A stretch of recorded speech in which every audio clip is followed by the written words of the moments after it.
आप सभी ने कछुए और खरगोश की कहानी तो जरूर सुनी होगी और सुना होगा कि slow and steady wins the race और कैसे जिद और आत्मसमर्पण यानी परसिस्टेंस एंड डेडिकेशन आप किसी भी रेस को जीत सकते हैं, है ना। लेकिन कभी किसी ने कोशिश की उस खरगोश से बात करने की और ये जानने की कि आखिर वो हार कैसे गया। मैं मिला था उस खरगोश से और मैं आराम से उसके साथ बैठा और मैंने उससे दिल से खुल के बात की। उसने जो मुझे बताया कि उस प्यारी प्यारी दोपहर में हुआ क्या था, उससे मेरी आंखें खुली रह गईं और आज वो मैं आपके साथ शेयर करना चाहता हूं। बिलीव मी, आपको भी बहुत पसंद आएगा। मैं हूं निपुण अग्रवाल और 4 मिनट मोटिवेशन पॉडकास्ट में आप सभी का स्वागत है।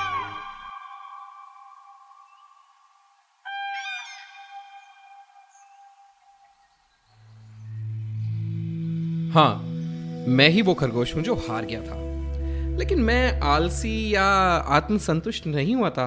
रुको रुको, मुझे थोड़ा एक्सप्लेन करने दो।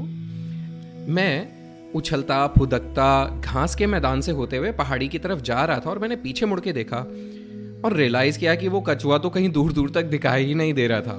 अब मुझे पक्का पता था कि मैं ही जीतने वाला हूँ, तो मैंने सोचा क्यों ना एक छोटी सी झपकी ले ली जाए और मैं एक बड़े से विशालकाय पेड़ के नीचे बैठ गया।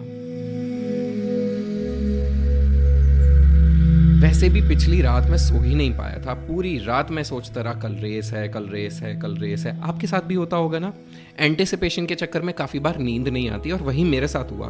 पूरी रात मैं जगा रहा। आफ्टर ऑल वो जो पागल सा कछुआ है ना, वो कब से चिल्ला रहा था कि मैं 100 किलोमीटर चल सकता हूँ बिना रुके। पता है, life is marathon not a sprint. मैं उसे बताना चाहता था कि मैं तुमसे तेज भी हूं और ताकतवर भी हूं।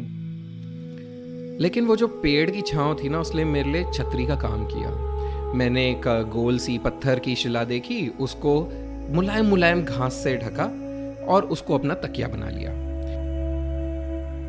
धीरे धीरे मुझे पत्तियों के सरसराहट की आवाज, मधुमक्खियों के भिनभिनाने की आवाज और जिस पॉन्ड के पास मैं बैठा था उस तालाब के पानी के कलकल की आवाज मुझे सुनाई देने लगी। ऐसा लगा जैसे सब षड्यंत्र कर रहे हैं किसी तरह मुझे सुला दें। और उन्हें सफल होने में बहुत समय नहीं लगा। मैं गहरी नींद में सो गया।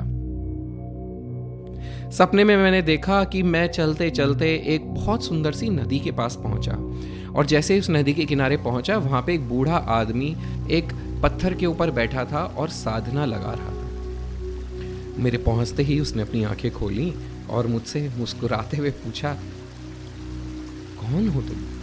मैं वो खरगोश हूं जो रेस में दौड़ रहा है। अच्छा, क्यों?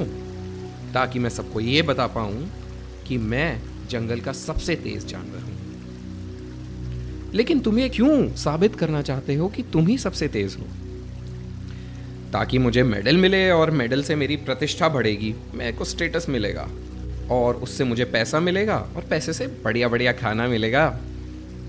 लेकिन कितना खाना है आसपास? देखो ना जरा, सारे पेड़ फल और फूल से लदे हुए हैं जो तुम्हें बहुत पसंद है और देखो हर जगह हरी हरी पत्तियां भी हैं। लेकिन मुझे इज्जत भी चाहिए और मैं चाहता हूं कि पूरा जंगल याद रखे कि यही वो खरगोश है जो सबसे ज्यादा तेज था। अच्छा, तो क्या तुम्हें सबसे तेज हिरन का या सबसे बड़े हाथी का या सबसे बलवान शेर का नाम याद है जो पिछले 100,000 साल में रहा हो इस जंगल में? नहीं। देखो, तुम्हें एक कछुए ने चैलेंज किया है आज, कल शायद एक सांप चैलेंज करेगा, परसों जीब्रा चैलेंज करेगा, फिर एक तेंदुआ चैलेंज करेगा। कोई ना कोई तुम्हें चैलेंज करता रहेगा। क्या तुम ऐसे ही पूरी जिंदगी में भागते रहोगे और सबको साबित करते रहोगे कि तुम ही सबसे तेज हो? इस बारे में तो मैंने सोचा ही नहीं, मुझे अपनी पूरी जिंदगी रेस नहीं करनी है। अच्छा, तो तुम्हें क्या करना है? असल में एक बात बताऊं, मैं ना सच में आराम से उस पेड़ के नीचे सोना चाहता हूं, अपने उस मुलायम घास वाले तकिए को लेके, जहां पे पत्तियों की सरसराहट की आवाज मुझे आए और मक्खियां भिनभिनाएं। कितना प्यारा है ना वो। मैं चाहता हूं कि मैं ऐसे ही घासों के मैदान में फुदकता रहूं और तालाब में तैरने चला जाऊं। अच्छा, तो ये सारी चीजें तो तुम अभी भी कर सकते हो, इसी मिनट कर सकते हो। ये पल तुम्हारा है, भूल जाओ रेस को। तुम आज हो, शायद कल नहीं हो। और ये जो आजकल जंगल में चल रहा है, उससे साबित होता है कि आज में जीना कितना महत्वपूर्ण है ना? It is so important. तभी मैं अपनी नींद से जाग गया। मैंने तालाब की तरफ देखा तो वहां पे जो बत्तख तालाब में तैर रही थी वो बहुत खुश थी। मैं फटाफट तालाब में कूद गया और उनको डरा दिया। मैं वहां चप चप करने लगा। वो मेरी तरफ ऐसे अचरज से देख रही थी जैसे मैं कोई जोकर हूं, और मुझसे पूछने लगी, तुम तो वही खरगोश नहीं हो जो आज कछुए के साथ रेस में दौड़ रहा था? तुम्हें तो वहां होना चाहिए था। मैं उनसे बोला, बेकार है सब, ये सारा दौड़ भाग सब बेकार है। अगर मेरी इच्छा आज इस पल में रहने की है तो मैं इसी में रहना चाहता हूं। और पता है भाई, मैं ना कब से इंतजार कर रहा था कि कोई आए, मुझसे मेरी कहानी के बारे में भी जाने, मुझसे पूछे कि उस दिन क्या हुआ था और मेरी दुनिया में क्या चल रहा है। पता है क्या, उस दिन मैं वो रेस तो हार गया, बट मैंने अपनी जिंदगी को पा लिया था। और मैं चाहता हूं यही आपके साथ भी हो।